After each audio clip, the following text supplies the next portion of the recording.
at Westside Decorating Center. Good morning to you. Welcome to the Art Lewis Show. Later on, after the 10 o'clock news, it'll be the same thing you hear at 9 o'clock. Oh. Is that a repeat?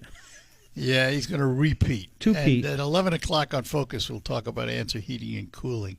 Nice. We're in the throes of celebrating our 75th year of broadcasting, so I figured I better bring in somebody old. Oh. Talk about being in your fourth quarter of life.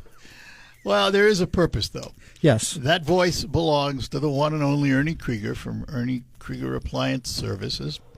He will be happy to answer your questions about major appliance repair by you calling us at 989-752-6111. And he'll hang around till about 11 o'clock this morning. We've discovered that 1 hour is not enough to punish me enough.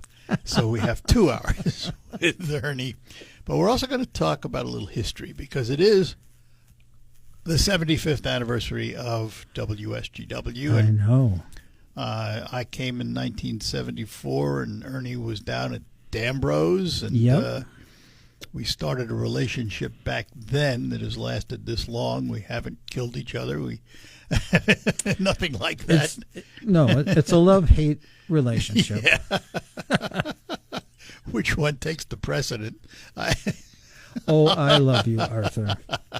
Someday I'm going to grow up to be just like you. Yeah, well, but I'm going to keep my hair. Oh, well, all right, fine. You can have it. Oh, my goodness. As you could tell, friends, we've been together a long time, and it's actually been wonderful, to be honest with you. It's been a wonderful experience because we get along so well. Mm-hmm. And I was just thinking the other day about some of the stuff we did back in 78. I think 79. One of the neatest things we ever did was we raced boats on Ojibwe Island, the paddle boats. Yeah, the paddle boats. And, of course, as usual, I always won because I was always younger. Yeah, you were younger. Yeah. Mm-hmm. Wonderful. Yes. And all of our golfing excursions with closest to the pins over the years. Yeah, over the years we've done a lot of that, that's for sure. But it's been, it really has, the truth be known, folks, is it's been a damn good relationship, and it's always fun to sit down with Ernie and pick on him and let him pick on me, and I let him. I mean, it's, You have no choice. If I leave, who's going to talk to you? Yeah, is that what it is? Yeah. Nobody else wants to talk, huh? Well, I was thinking, though, that some of the stuff we did with back in the Amana microwave days. Oh, with our friend Gene Riley. And Gene Riley. Boy, can I put you in the microwave. Yep. Actually, I think we built you a thorn, of microwaves. We used to do a lot of remotes back then at Dambros, and that's how Ernie and I really met. And remember the microwave shows we with did June Menning from Amana. Yep. She was a sweetheart. And the leftovers recipe for microwave. It had chicken in it. Mexican casserole. This was called a leftover. Okay. Yeah, this one was the leftover recipe. We have it in our cookbooks. It was a very popular recipe. We get a lot of calls on it because you could take everything left over, throw it in a bowl, put it in the microwave, and eat. Pretty much. That was about it. Yes. And those Amanas, they were built like, you know what? They were tanks to manhandle those when they came in for service, which was rare. But when they did come in, I'm paying for all those. Yeah, you're paying for it now with your back and neck, right? Yeah. And there were two versions, if I remember right. The dial version, or what I used to call the manual version, and then the early days of digital. Yeah. Yep. The old R6s. Yeah. Some of them still run, don't they? Yes. Every once in a while, I'll have a phone call come in, and they'll say, do you think it's worth looking at? Well, it turns out to be a door spring that's 40 years old. And you can't get those springs, but you can kind of get in there and do a little... Jury rig it. Yeah, no. You kind of cobble it. Yeah, same thing. I'd rather have the sophistication. I see. I'm sorry. I understand. You get more money that way. Just kidding. They don't build them like that anymore, though, do they? No. In fact, back then, you remember, some of those microwaves were $600. Yeah, they were. Today you can get a microwave for $19 if it's on sale. But that $600 today is a couple of thousand. Oh, yeah. Yeah. I mean, you have a microwave that you replaced your Amana with that's a high-end, and that'll last you forever. You know, they were all stainless steel back then, and today it's just basically cold-rolled steel with a coat of enamel paint. What I like about mine is not only is it a microwave and a convection oven, it's also an air fryer. Yeah. All in one cabinet, and it works. Yeah, it but works. You know, it's like people today that go out and buy a new oven, and the thing that pushed them over the edge while they bought this one with the air fryer was because, oh, wow, I don't have to have it sitting on my cupboard, an air fryer. But remember, when you had that small air fryer on your cupboard, when you were done cooking, what was splattered all over inside? Grease. So now you got a wall oven, or I should say a freestanding oven you put your wings in, or whatever you want to air fry, you got all that grease everywhere. So far, I haven't seen that, and I've used it a lot. And I've cleaned it once, and it's been relatively clean when I've cleaned it. Yeah, but you never eat at home anymore. Not as much, that's for sure. There's no doubt about that.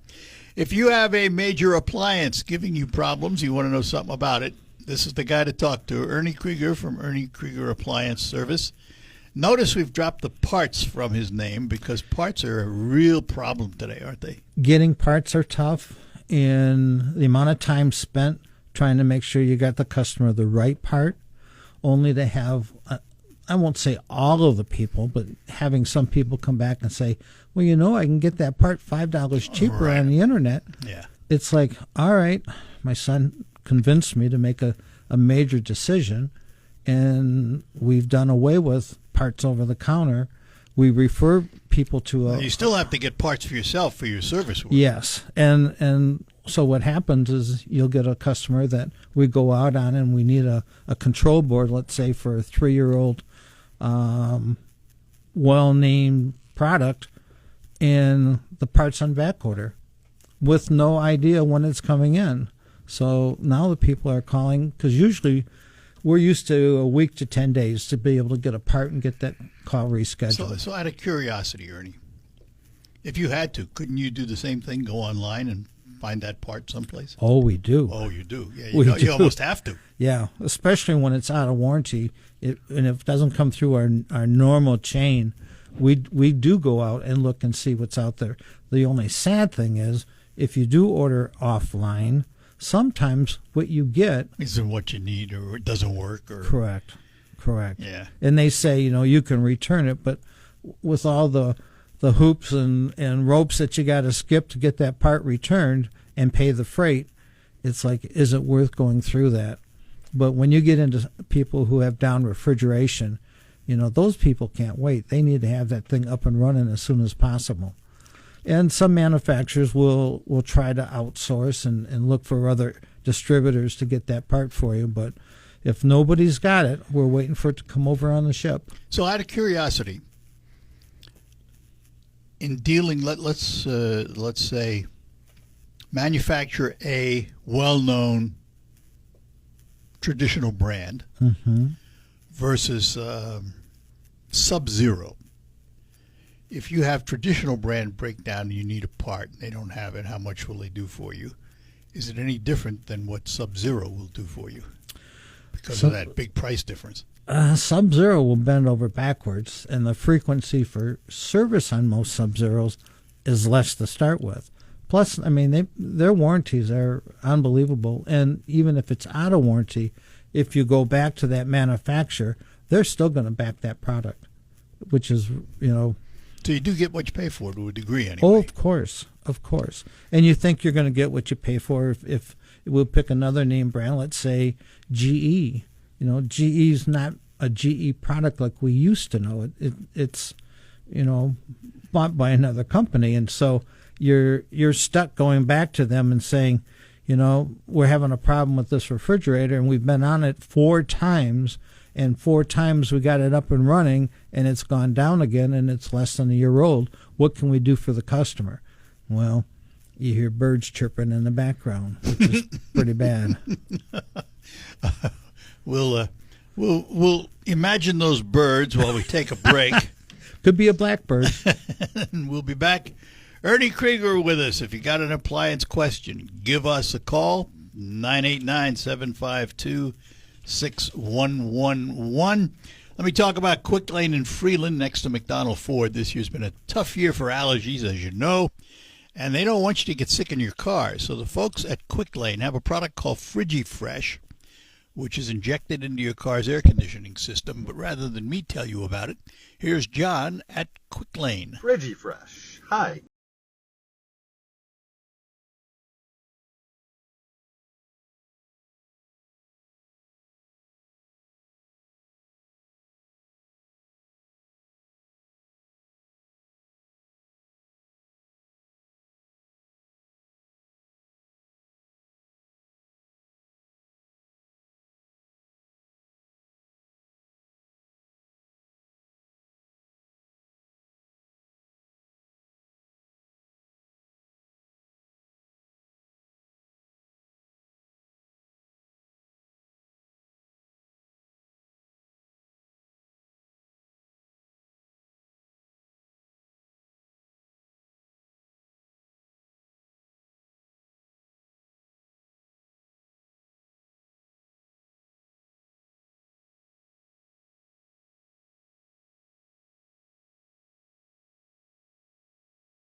All right, we're back with you here on WSGW. In studio with me, the one and only Ernie Krieger. And the calls are locked and loaded, so let's get to them this morning. And Diane is in Midland. Diane, you're on with Ernie. Good morning. Good morning. Hi there. I have a question about my oven. Sure, what brand? It's an LG. How old? It's brand new. Okay, gas or electric? Electric. What's going on? Well, we just recently purchased it. My husband got it all set up, and it came with some attachments that are like silver, I don't know what they're called. They're like it looks like a vent or something. And he decided that we didn't need to put those on. And my concern is it's an air fryer also. Okay. Are those attachments supposed to be on the back of the oven to make sure that the air flows properly? There are some that are like air. So. Did they look like an air duct? Yeah, they're kind of wide. A little bit wide, like about maybe 8 inches apart, 8 inches wide, but it looks like they, would attach to the back and leave like a gap. Mm-hmm. And some of them are actually like a splash shield to collect some of the grease that might be in the air as this thing's working. He didn't put those parts out by the curb, did he? I hope not. Yeah, I would. What I would encourage you to do, are you familiar with getting on the internet? Yes. So I would probably punch in that model number of your LG and go to the section that talks about convection or, air fry, those two different techniques. Because if you use convection, obviously, whatever you put in the oven has to be open. You can't have a cover over your meat. You got to have the airflow going around it. So again, you get some splattering. But I'd probably go online. I'm sure there's probably a little video that would show you where those pieces are placed in that oven. They may attach to the rocks. Yeah, and it could tell you why. But sometimes watching it is easier than trying to have somebody describe it to you. Just out of curiosity. Yeah. Just out of curiosity. Does your husband read the manuals? Of course not. No. That's a guy thing. Might be in there, That's what I was thinking, and I can't find the manual either. Oops. So did you buy that range locally? Yes. So I believe it was from Home Depot. Okay. Well, some of the problems that we have when people go shopping, you may have gotten a great deal, but the individual that might have sold that to you was nothing more than an order taker and may not actually know what that range is capable of doing or not doing. Exactly, yep. So I would say get that model number, go online when you got a moment. If it was her husband, I'd probably have him get a couple beers so he can watch it. But if you know where those parts are, put them away so he doesn't throw them away. Yes. Yeah, I'll ask him about that. I'll say, where are those old parts? I need that manual. And the other thing I want to remind you, with how old was your old stove that you just got rid of? Oh my goodness, very old. And are you a baker? Somewhat, not a whole lot.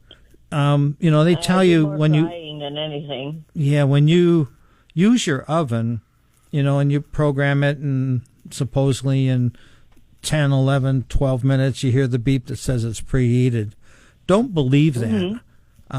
Allow for at least a good 15 minutes before you put any kind of baked goods, cookies, or something inside that oven, to make sure that the oven is totally up to the 375 or 350 degrees. Because as soon as that beeps and you open it up and you put the stuff in, you're going to get uneven baking, and you're not going to be happy with your cookies, and you're going to wish you had your 30-old range back. All right. I noticed that when I made my peanut butter cookies, that they didn't kind of come out quite right. Now you know why. You got to give it a little more time when you preheat it. All right. Diane, thanks for calling. Good luck. Thank you so much. I appreciate it. You're welcome. Bye-bye. Bye-bye. And we'll head down to Birch Run, and we have Dave with us in Birch Run. Dave, you're on with Ernie Krieger. Good morning. Good morning, Art and Ernie. How are you David. today? We're doing great. What can we do for you? Good. I'm a second-time caller on this issue. You gave me the kind of instructions what to do, but by the time I got to a pen and a paper, I'd already forgotten. So I'm going to write it down now. Okay? Now, wait a minute. You forgot something. Are you as old as Ernie and me? No, you don't sound it. Not quite there, but I have that condition that, Anyway, okay. So what was the question? What I have is I have a Whirlpool side-by-side refrigerator freezer. Okay. And on the freezer side, everything's working, everything's fine, except the freezer has a drip, and I get this buildup of ice underneath the lower container or holder or whatever. You advised I needed to thaw the thing out, and from there, I don't remember the rest. So the drip is your ice make? Do you have an ice dispenser? Yes. Okay, and the drip, that's like an icicle, or is it a drip of water that's coming down into the little pan that you put your glass in to draw your water off? Where's that drip at? No. It's actually dripping inside the freezer underneath the very bottom food container. But it stays inside the cabinet, right? Yes, it's like an inch to 3/4 of an inch, and so what I'll do is every now and then I'll get out my hammer and give it an easy smack. So pull it out. You have a drain that's giving you a problem. How old is that refrigerator? I'm going to say it's about 10 years old. Okay. Back a while ago, Whirlpool had a problem with their drain tubes, which was located in the back of the refrigerator, so you'd have to pull it away from the wall, take the bottom panel off, and you'd see this tube that's got a couple curves in it. It's called a P-trap. And what would happen is gunk would get clogged up inside that P-trap. So every time this unit would go through a defrost cycle, the water would back up into the freezer and it would freeze. So when that unit went through its defrost cycle about every 12 hours, there's no place for that water to go, so it accumulates in the bottom, and you get that, the chunk of ice that you're hammering. So it may be that it's going to need a new P-trap, or what you're going to do is you're going to take the back wall of the freezer out. That exposes the coils, and it's also going to expose this tray, which is underneath the coil. that the water would go down into. Sometimes you can get some good hot boiling water in a baster, and you can force water down through that tube, clearing out the ice and any junk that could have gotten accumulated inside that tube. You want to be careful you don't put too much water through, because the pan that defrost water goes into isn't very large, and the water will just evaporate from the normal operation, the temperature of the compressor and the coils and the fan drawing air over it. So I would say give it a shot with the hot water in the baster to flush that out. And if you want to look and make sure the water is flushing through, if you've got the ability to pull it away from the wall and take that back panel off, it would be a good fix. The only other thing is, when you pull it away from the wall, do you have copper tubing or plastic tubing hooked to the refrigerator for your water supply? It's got the plastic. Is it clear plastic or is it gray? Yes. All right. No, it's clear plastic. Be very careful, because of the age of your unit. That plastic has a high potential of cracking. And you may not know that it did, but you may come home or wake up in the morning and have water all over the kitchen. So my question would be, is he better off going downstairs, shutting that water off, and disconnecting that hose before he pulls it away? Well, you could, but I don't want you to have that plastic. I want you to get either copper tubing, or you may be able to get a long enough piece of the aluminum or steel braided line to hook it to the back of that refrigerator. So get rid of the plastic. Like a 1/4 inch? Yes. So you're going to clear your drain, but you're going to be conscious of that plastic tube that could have a potential of cracking and leaking all over. Okay? All right. Okay. All right, Dave. Good, guys. Hey, all right. Hey, thanks for calling back. Take care. You guys take care. Yep. Bye-bye now. Bye-bye. All right, Bob in Midland, hang on. We'll get to you after these notes. What's the most important part of a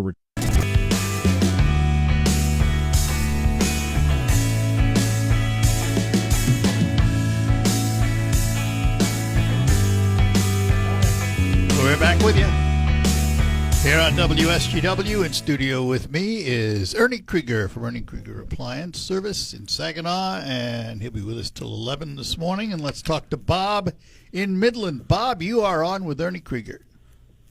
Well, good morning, gentlemen. Thanks for taking my call. Oh, of course. What can we do for you? Well, possibly nothing. It's an issue, but I don't know as if it's really a broken issue. We've got a GE refrigerator that's about 4 years old. Okay. It's one of them that has kind of loaded everything on top, separated, side by side on top. Yep. All refrigerator. The French doors on the bottom. Yep. Yeah. So it works good. Everything's, except for the ice maker, seems to make a lot of ice, keeps the bin nice and full. But if I put a normal size 16-ounce, 20-ounce glass underneath it and push and wait for ice, it's clunk. And about 10 seconds later, clunk. And it's just like that auger's not aggressive at all. Like, it's not getting to the ice. And I didn't know if there's kits you can kind of soup these things up. No. Or is it possibly... Did your old refrigerator have an ice maker in it? Oh, yeah. For years, I've had many of them. Yeah. And so what's happened is they've changed the style, especially with you having ice on the door in the refrigerator section. Yes, it is 100% in the door. Yeah, so. Yeah. No, you're stuck with new technology. I just want to reach my hand in and grab them. Yep. If there was a quick access door, that'd be the way to go. But yeah, it's just a long time to get a glass of ice water, and I usually use one of those great big thermal 32, so I'm there for a month. You drain it. To get a glass of ice water. Yeah, I'm lucky. But There's plenty of ice. I just can't get the auger to give it to me. Yeah. No, I wish I had a way of souping that up to kick that ice out quicker. It's kind of like in the old days, with a microwave, you put a cup of water in it to heat it up for tea or whatever, and it's like, man, it's taken forever when we're in that fast lane. and Right. and technology has been changed, and these ice makers that are equipped in the door, and yep, it'll give you a big bucket, but you got to wait for that auger to pick up that ice to get it into the chute to allow that chute then to kick it down. Sorry, lo siento. It's It's just the way it's designed then. yes, it is. It is. And is that only on that make and model? No, like the GE, no, there's- or is that there's- anything in a door. Yeah, anything in the door. They've changed. Okay. Cubes can be smaller. My wife likes to make tea in a brewer, and so she's got this big pitcher that she fills up with ice. And luckily, on my older LG, I can accumulate enough ice to let her get her iced tea. But on today's new refrigerator, she's going to have to figure a different way of getting ice. She'll have to get some plastic trays and make her own ice cubes in the freezer, so when she needs them. That's why I like my bottom freezer without ice in the door, because I open it up, there's a And big there's- tray in there, and it's loaded with cubes. Yeah, but Got you a got scoop, Right. and that's it. But you got to remember, Art, you're so short. When you open that door in the I'm freezer, close, it's that's just like right. looking at a vegetable drawer. That's right. So I mean, it's eye level with you.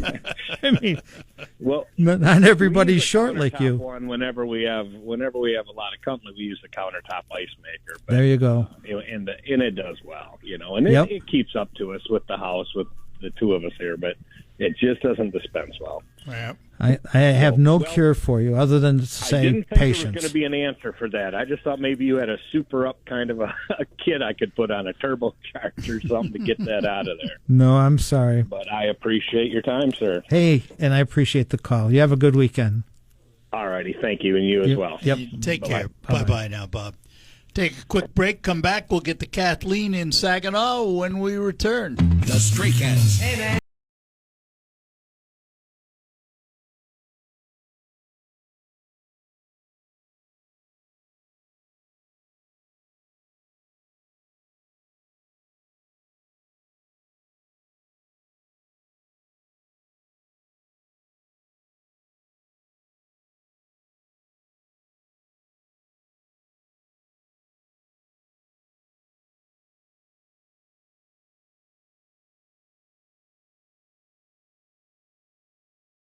All right, we're back with you here on WSGW. Ernie Krieger in studio with us.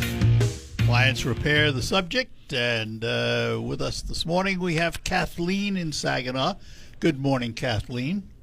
Hi. Hi. Hi there. What can we do for you? I have my third Amana Amana? freezer fridge. Okay. When I pull the drawer out for the freezer, Mm-hmm. it stops after maybe 8 or 9 inches. And I compared the rollers on each side, and the left side is showing, I'm believing it's evidence of grease. Yeah. And How old is tell it? me if- older than dirt, probably. Ernie's age. I might resemble that, especially this year. So That sounds like a personal problem, Ernie. But anyway, my wife can handle it, though. We're good.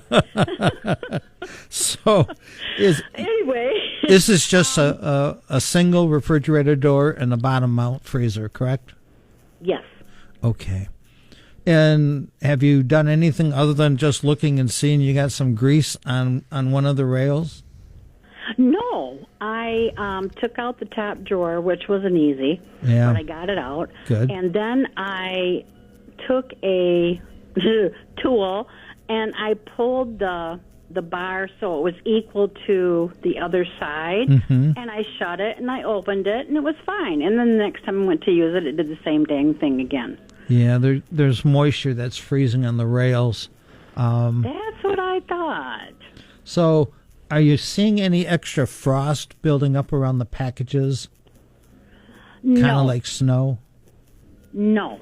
Okay, so we can say it's not an air leak that's causing moisture to get in there, but more than likely you may end up having to look for a new set of rails for both the right and left side. Oh, my train's going off the rails. Okay. Yes, Yes. All right. And where would I do that? I would probably have, it's Amana, so. It started Art Noe. Yeah, I was just going to say,